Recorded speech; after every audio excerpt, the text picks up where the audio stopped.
Foster kids are living in your neighborhood. They look just like you and me. The definition of homeless doesn't necessarily mean that somebody is sleeping on the streets. Foster youth, homeless youth, incarcerated youth, it's difficult because it's this place of instability and limbo where every other month the living situation can change. There are kids that get moved around a lot who just needed somebody to come alongside them and say, I care about you just because of who you are.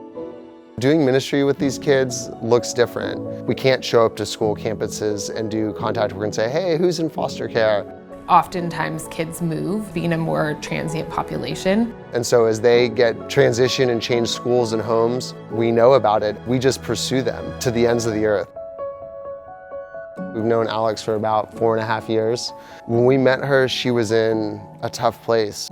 My mom left me when I was a little girl, so my dad started to become very abusive. He dropped me off at the shelter, and that's how I ended up in the system.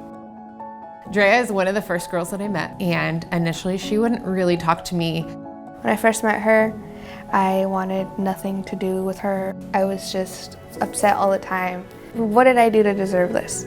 I was here, but like in an hour, my mom's gonna have to pick me up, and I was gonna have to sleep in a car again. I was very uninterested in what they had to say.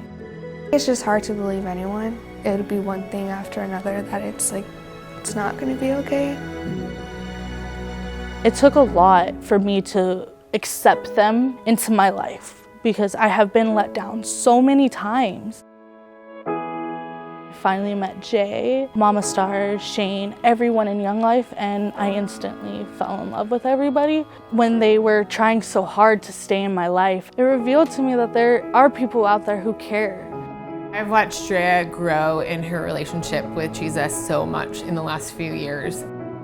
She's just someone who's been there for me when I needed her the most.